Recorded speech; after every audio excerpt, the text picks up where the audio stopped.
नमस्कार, आप देख रहे हैं न्यूज 18। मैं हूं आपके साथ मेनका चौधरी और इस बुलेटिन में यानी कि लाख टके की बात में आपका स्वागत है, जिसमें कौन कौन सी खबरें होंगी। सबसे पहले आपको बता दें, जेल से आजम खान ने क्या संदेश दिया है, जिसमें उन्होंने समाजवादी पार्टी को घेरा है, जिस पर खूब सियासत भी हो रही है। सवाल है कि अब एसपी अध्यक्ष अखिलेश यादव क्या करेंगे। और इसके बाद बात होगी बीजेपी संगठन में हो रही सर्जरी की, यानी संगठन में कुछ शर्तें जरूरी हैं। 4 पैमानों पर खरे उतरने वाले नेताओं को ही जिम्मेदारी मिलेगी। क्या है वो पैमाने, आगे विस्तार से बात होगी। वहीं साथ ही आपको बताएंगे इस बुलेटिन में यूपी में इंडिया गठबंधन में मुद्दों को हाईजैक करने की होड़ मची है, जिसमें समाजवादी पार्टी पीछे नजर आ रही है और कांग्रेस आगे है। साथ ही मायावती का एसपी और कांग्रेस पर चट्टे बट्टे के आरोप वाली बात भी होगी, जिसके बाद समाजवादी पार्टी ने पलटवार किया है। 2027 को लेकर सबके अपने अपने प्लान तैयार हो चुके हैं, जिसके लिए शह और मात का खेल शुरू हो चुका है। अब खबरें विस्तार से आपको दिखाते हैं।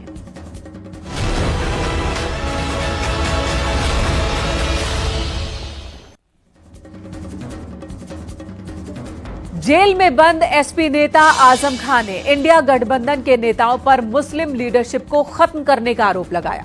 रामपुर के एसपी जिलाध्यक्ष अजय सागर के लेटर पैड पर आजम खान ने एक चिट्ठी लिखी। वो संदेश बाहर आया, जिसमें आजम खान ने रामपुर की बर्बादी का मुद्दा उठाया और समाजवादी पार्टी पर सवाल खड़े किए हैं। आजम की चिट्ठी के अखिलेश के लिए क्या मायने हैं, उसे भी समझते हैं। ये वो चिट्ठी की कॉपी हम आपको दिखा रहे हैं, टीवी स्क्रीन पर आप देख रहे हैं। यही वो चिट्ठी है जो आजम खान ने जेल से, सीतापुर जेल में रहते हुए समाजवादी पार्टी के साथ साथ पूरे इंडिया ब्लॉक के लिए जारी किया है।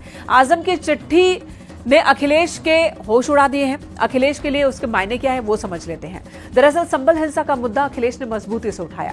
संसद में एसपी नेताओं ने संभल पर हंगामा भी किया, लेकिन रामपुर में आजम पर कार्रवाई का मुद्दा सदन में उतनी मजबूती से नहीं उठाया गया। आजम खान के लिए कोई विरोध प्रदर्शन नहीं हुआ। संसद से सड़क तक कोई बड़ा प्रदर्शन नहीं हुआ। जेल में आजम से मिलने एसपी के गिने चुने नेता ही पहुंचे, और वो भी बहुत कम। और यही वजह कि आजम का दर्द निकला है। उन्होंने कहा कि रामपुर का जिक्र अगर इतनी मुस्तैदी से किया गया होता, इतनी अहमियत दी गई होती रामपुर को, तो आज संभल में जो हो रहा है वो नहीं होता।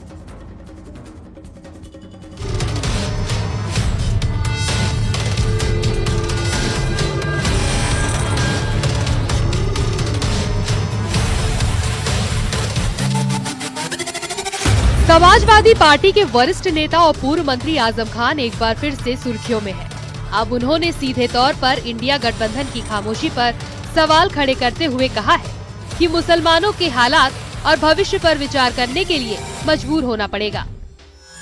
सीतापुर की जेल में बंद सपा नेता का चिट्ठी के जरिए संदेश आया है। आजम खान ने अपने संदेश में लिखा है कि समाजवादी पार्टी रामपुर में हुए जुल्म और बर्बादी का मुद्दा संसद में उतनी ही मजबूती से उठाए जितना संभल का, क्योंकि रामपुर के सफल तजुर्बे के बाद ही संभल पर आक्रमण हुआ है।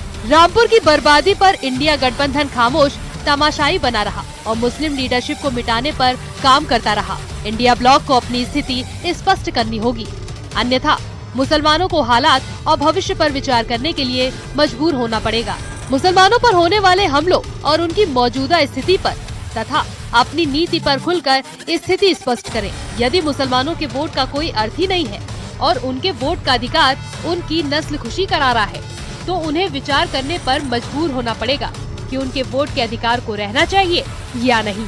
बेसहारा, अलग अलग और अकेला खाक और खून में नहाया हुआ अधिकार इबादत गाहों को विवादित बनाकर समाप्त करना केवल साजिश करने वालों, षड्यंत्र रचने वालों और दिखावे के हमदर्दी के लिए देश की दूसरी आबादी को बर्बाद और नेस्तनाबूद नहीं किया जा सकता। आजम खान के इस लेटर से अब एसपी और कांग्रेस आमने सामने आ गई है। कांग्रेस सांसद इमरान मसूद ने भी एसपी पर तंज कसा और कहा कि आजम खान एसपी के नेता हैं। एसपी को रामपुर का मुद्दा संसद में उठाना चाहिए। आजम खान की लड़ाई में उनके साथ हूँ। पहले समाजवादी पार्टी मुद्दे को सदन में तो उठाए। वहीं एसपी सांसद जियाउर रहमान बर्क ने कहा कि अखिलेश यादव सभी मसले उठाते हैं। रामपुर का मुद्दा उठाया जाता है। आजम खान के खिलाफ जो भी उत्पीड़न की कार्रवाई कह रहे हैं कि हमारे खिलाफ हुई है, उसको लेकर अगर सपा मुद्दा उठाती है तो आप भी उस लड़ाई में साथ देंगे? निश्चित रूप से हम साथ देंगे। आजम साहब कहेंगे तो हम वैसे भी लड़ाई लड़ेंगे। समाजवादी पार्टी माननीय अखिलेश यादव जी वैसे सभी मामलों को लेकर के जो जरूरी है जनहित के उस पर करते हैं, और यकीनन हम ये नहीं कह रहे कि इसमें कोई हम वो कर रहे हों कि एक ये जरूरी है, जहाँ भी अगर किस प्रकार का कोई मामला आता है तो सभी के लिए मैं और हमारी पार्टी माननीय अखिलेश यादव जी हम लोग पूरी मजबूती से लड़ने के लिए तैयार हैं। उधर आजम की चिट्ठी पर बीजेपी को मौका मिल गया समाजवादी पार्टी पर निशाना साधने का। बीजेपी का कहना है कि आजम खान चुनाव की वजह से ऐसी बयानबाजी करते हैं। जेल में इंसान को किताब पढ़नी चाहिए, देखना चाहिए अपने किन कर्मों की वजह से जेल में है, लेकिन ये वहाँ बैठकर भी तोड़ने की बात करते हैं। अयोध्या से एसपी सांसद अवधेश प्रसाद का कहना है कि मुलायम सिंह यादव की तरह अखिलेश यादव भी आजम खान को काफी मानते हैं और संसद से सड़क तक हर लड़ाई में उनका साथ देते आए हैं। भ्रांतियां फैलाने का काम कर रहे हैं वो जेल में रह के। इंसान को जेल में जाके तो बुक रखनी चाहिए, अपने कर्म देखनी चाहिए कि मैं सत्ता में रहा था तो मैंने क्या किया, उसमें सुधार लाना चाहिए। इंसान सुधरने की बात करता है, वो जेल में रह के भड़काने की, देश में विभिन्नता डालने की और इस तरह की बात, प्रदेश को खराब करने की बात करते हैं, तो उनकी मानसिकता का परिचय है। ऐसी मानसिकता का जनता बहिष्कार करती है। आप देख रहे हैं 9 सीटों में चुनाव हुआ था उत्तर प्रदेश, 7 में भारतीय जनता पार्टी जीती है। ये जनता के बदौलत जीती है। हर मुद्दे पर समाजवादी पार्टी लगातार संभल के सम्मानित निवासियों के साथ और संभल में माननीय आजम खान के साथ, उनके परिवार के साथ बहुत मजबूती के साथ सड़क से लेकर और सदन तक आवाज उठाया। इंडी गठबंधन के जितने घटक दल हैं उनमें होड़ लगी है मुसलमानों को लुभाने के लिए, मुस्लिम तुष्टीकरण की राजनीति करने के लिए। तब मैं कह सकता हूं माननीय प्रधानमंत्री जी सबका साथ सबका विकास की राजनीति केवल करते ही नहीं है, कहते ही नहीं है। आजम खान भले ही सलाखों के घेर में है, लेकिन अपने इस लेटर से उन्होंने इंडिया ब्लॉक के नेताओं को भी घेरे में ले लिया है और उनका ये लेटर एसपी और कांग्रेस दोनों के लिए नसीहत के तौर पर देखा जा रहा है। Bureau report, news 18।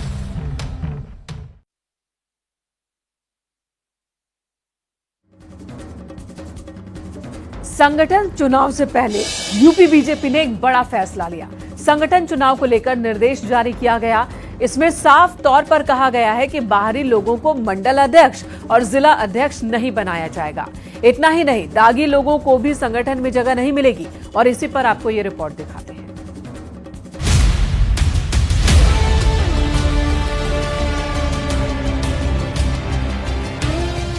UP BJP संगठन चुनाव की प्रक्रिया चल रही है। पार्टी संगठन चुनाव को लेकर गंभीरता से काम कर रही है। पार्टी की कोशिश संगठन में भरोसेमंद और पुराने चेहरों को जिम्मेदारी देने पर है। उन नेताओं को जिम्मेदारी बिल्कुल नहीं देना चाहते जो बाहरी और दागी हैं। बीजेपी का संदेश साफ है कि बीजेपी के मंडल अध्यक्ष और जिला अध्यक्ष में दागी और बाहरी को बागडोर नहीं मिलेगी। बीजेपी संगठन के पुनर्गठन को लेकर लगातार तैयारियां चल रही हैं और इसको लेकर लगातार बैठकों का सिलसिला भी जारी है। भारतीय जनता पार्टी ने मानक तय कर दिए हैं कि जो मंडल और जिले के जिलाध्यक्ष बनाए जाएंगे वो बाहरी नहीं होंगे, यानी कि जो दूसरे दलों से भारतीय जनता पार्टी में नेता हैं उनको पार्टी संगठन में नहीं लिया जाएगा। भारतीय जनता पार्टी की साफ रणनीति है कि जो भारतीय जनता पार्टी के कैडर कार्यकर्ता होंगे उनको तरजीह दी जाएगी। यूपी बीजेपी संगठन चुनाव की प्रक्रिया को आगे बढ़ाने के लिए अब क्षेत्रवार बैठकें भी हो रही हैं। सभी 6 संगठनात्मक क्षेत्र में ये बैठकें हुई हैं। इनमें मंडलों और जिलों की चुनाव प्रक्रिया को लेकर आगे की रणनीति पर मंथन किया गया। इसमें संगठन चुनाव की बारीकियां कार्यकर्ताओं को बताई गयी। कहा गया कि बीजेपी को मजबूत करने के लिए बूथ और मंडल इकाई का मजबूत होना बेहद जरूरी है। अब सवाल है कि अध्यक्ष के लिए किसे प्राथमिकता दी जाएगी। तो इसके लिए शर्त यह है कि वो कर्मठ कार्यकर्ता हो, पिछले 2 बार का सक्रिय सदस्य हो, अनुशासनात्मक कार्रवाई ना हुई हो, पूर्व में जिला और मंडल के पदाधिकारी रहे हों।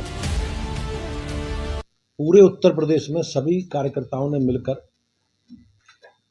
लगभग 2.5 करोड़ साधारण सदस्य बनाए। अगले चरण में हम लोगों ने लगभग 2 लाख से अधिक हमने सक्रिय सदस्यता की है। 1,62,000 स्थानीय समिति हैं।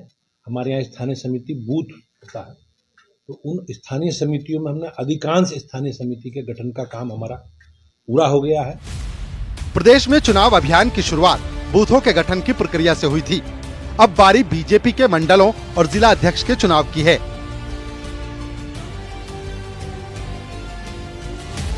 15 दिसंबर तक मंडल अध्यक्ष और 30 दिसंबर तक बीजेपी जिला अध्यक्ष के चुनाव होने हैं। इसको लेकर सभी 6 संगठनात्मक क्षेत्र में चुनावी बैठकें हुई। इन क्षेत्रीय बैठकों में प्रदेश के सह चुनाव अधिकारी, पर्यवेक्षक, क्षेत्रीय अध्यक्ष, जिला प्रभारी, जिला अध्यक्ष, जिला चुनाव अधिकारी, जिला शहर चुनाव अधिकारी, मंडल संगठन और पूर्व सहयोगी शामिल हुए।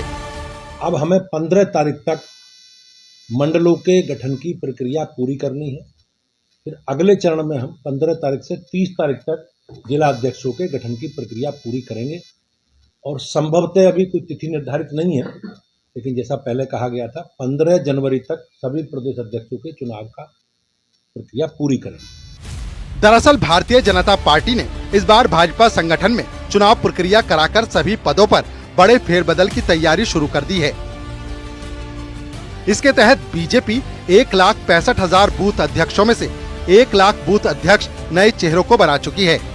इसी तरीके से 1,918 मंडलों के मंडल अध्यक्ष पद पर साल 2019 में तैनात रहे मंडल अध्यक्षों को दोबारा मौका नहीं देकर करीब 1500 से ज्यादा नए मंडल अध्यक्ष बनाने का फैसला लिया गया और इस बार 98 संगठनात्मक जिलों में से 55 से ज्यादा नए जिला अध्यक्षों को मौका मिल सकता है, जिससे बीजेपी की रणनीति है कि कार्यकर्ताओं में उत्साह बढ़ेगा और बीजेपी वर्ष 2027 विधानसभा चुनाव में विपक्षी पार्टियों को चित करने के लिए अपने कार्यकर्ताओं की और संगठन की एक मजबूत टीम तैयार कर रही है। जल्द ही भारतीय जनता पार्टी बूथ अध्यक्ष से लेकर मंडल अध्यक्ष और जिला अध्यक्ष समेत तमाम पदों पर नए पदाधिकारियों की तैनाती करने जा रही है और उसमें मंडल अध्यक्ष के नाम 15 दिसंबर तक फाइनल हो जाएंगे और 30 दिसंबर तक भारतीय जनता पार्टी के नए जिला अध्यक्ष तैनात कर दिए जाएंगे। कैमरामैन मनोज शाही के साथ संकेत मिश्रा, न्यूज़ 18 लखनऊ। और यूपी में मुद्दों को लपकने की होड़ मची है। ये होड़ मची है इंडिया गठबंधन में, जिसमें समाजवादी पार्टी पीछे नजर आ रही है और कांग्रेस आगे। ऐसा माना जा रहा है कि 2027 को लेकर ये कांग्रेस की रणनीति है, जिसे वो धरातल पर उतार रही है। इसी पर आपको ये रिपोर्ट दिखाते हैं।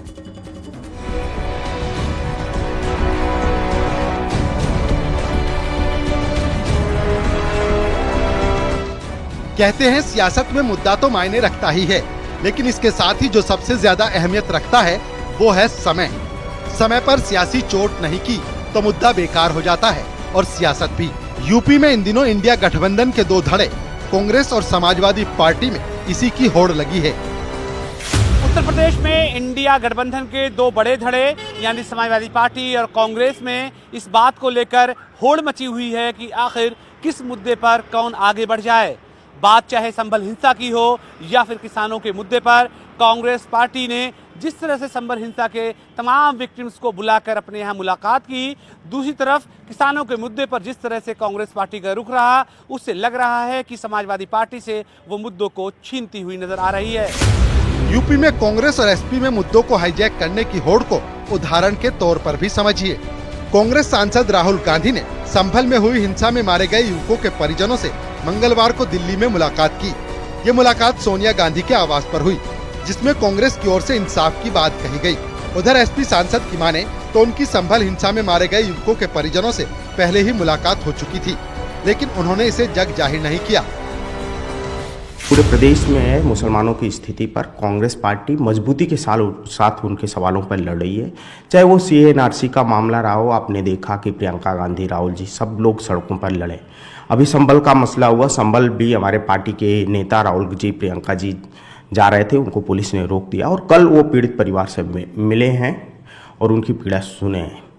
उत्तर प्रदेश में मुसलमानों के सवालों पर कांग्रेस पार्टी बहुत मजबूती और संजीदगी के साथ लड़ाई लड़ रही है। राहुल और प्रियंका गांधी ने कल जो मृतक हैं उनके परिजनों से मुलाकात की, क्या अखिलेश यादव भी मुलाकात करने जाएंगे? देखिए, परसों पहले वो परिवार के लोग मुझसे मिले थे, परसों शाम में यहाँ मेरी मुलाकात हुई थी, लेकिन मैं अभी उसका कुछ वो नहीं करना चाहता था, उसको लाने नहीं चाहता था मीडिया के सामने, इसलिए मैंने जिक्र नहीं किया था उनका।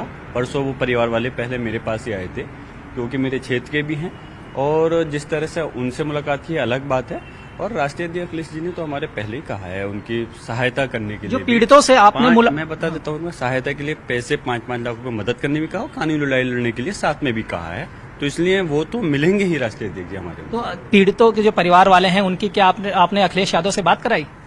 उनसे पीड़ित परिवार की मैंने पूरी मुलाकात, जो राष्ट्रीय अध्यक्ष जी कल और परसों दिल्ली नहीं थे इसलिए मुलाकात नहीं करा पाया था। परसों जो पीड़ित परिवार है वो मुझसे ही मिला था।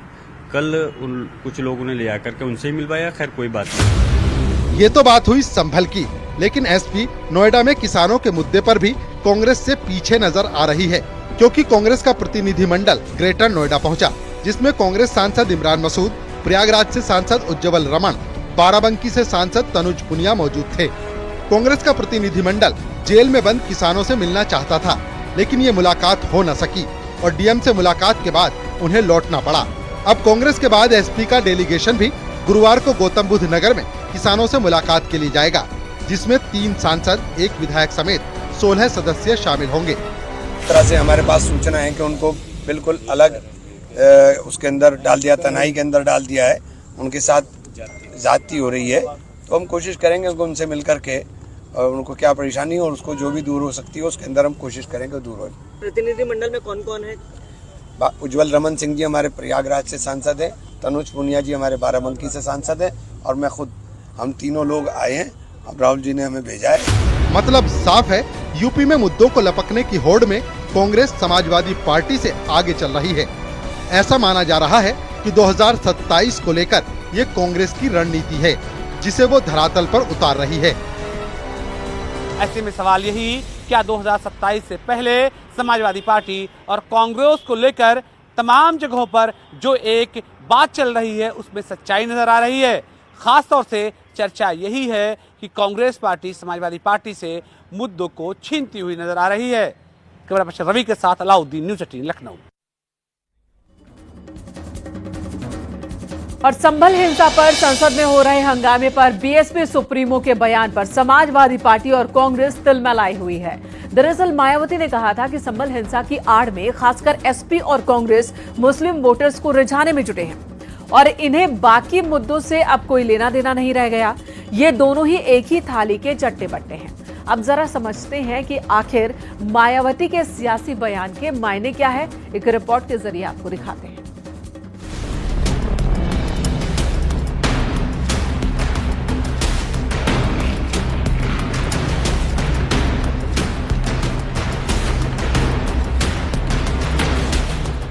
दो 2024 के लोकसभा चुनाव के स्क्रिप्ट ने उत्तर प्रदेश की सियासत को बदल दिया है। जानकार मानते हैं कि दलित वोटों का बड़ा हिस्सा पीडीए के नाम पर दूसरी तरफ स्विंग हो गया है।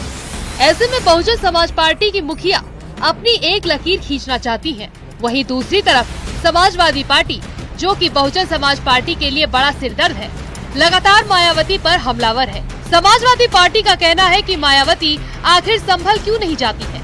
हर छोटे छोटे मामले पर ट्वीट करने वाली मायावती मुसलमानों के मुद्दों पर इस तरह राजनीति क्यों कर रही है? क्या उन्हें सिर्फ मुसलमानों का वोट चाहिए?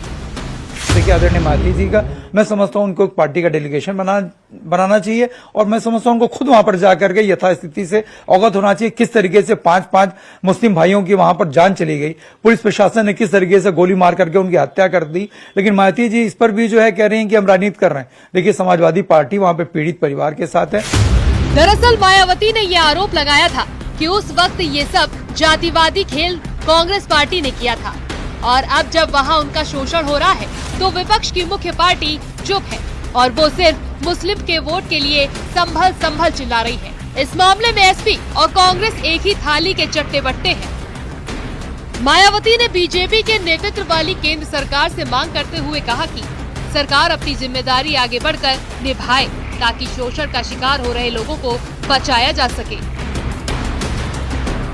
उत्तर प्रदेश की जो 27 की राजनीति है उसमें भी माइनॉरिटी बहुत इंपॉर्टेंट होती है, क्योंकि अगर आप ओबीसी की पॉलिटिक्स करते हैं तब भी माइनॉरिटी आपको जरूरत पड़ती है और अगर आप दलित पॉलिटिक्स करते हैं तब भी माइनॉरिटी के वोटों की जरूरत पड़ती है।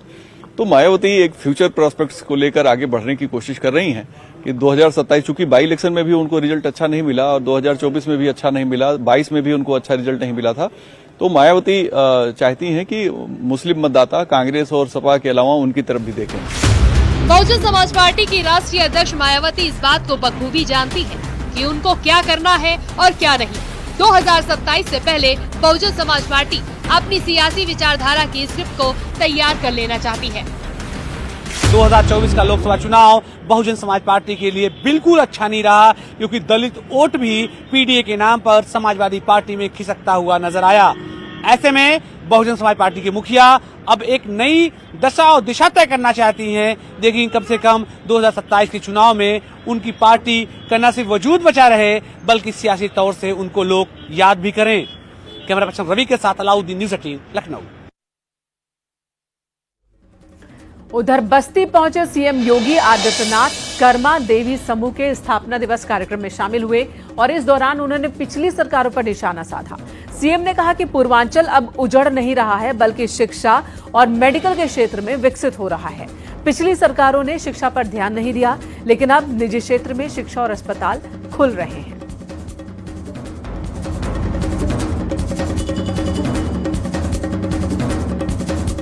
यानी जिन बातों से पहले हम भागते थे, हमारी सरकारें भागती थी, परिणाम क्या होता था? सरकार अनिर्णय का शिकार होती थी, हॉस्पिटल नहीं खुलते थे, नर्सिंग कॉलेज नहीं चलते थे, मेडिकल कॉलेज नहीं बन पाते थे, फार्मेसी कॉलेज नहीं बन पाते थे, निजी क्षेत्र में अच्छे इंजीनियरिंग कॉलेज हो, आज की आवश्यकता के अनुरूप हम मॉडर्न कोर्सेज उसमें संचालित करें। इसके लिए जो प्रयास होने चाहिए, जो निर्णय 50 वर्ष पहले होना चाहिए था, उसको हमने 50 वर्ष पीछे करके यहां के युवाओं को पलायन करने के लिए मजबूर किया। उनकी प्रतिभा को कुंद करने का तत्कालीन सरकारों ने कार्य किया और यहां को आगे बढ़ने, यहां की समृद्धि में बैरियर बनने का काम किया। और इसी के साथ यहां रुकेंगे एक छोटे से ब्रेक के लिए। ब्रेक के बाद भी न्यूज़ 18 पर खबरों का सिलसिला जारी है।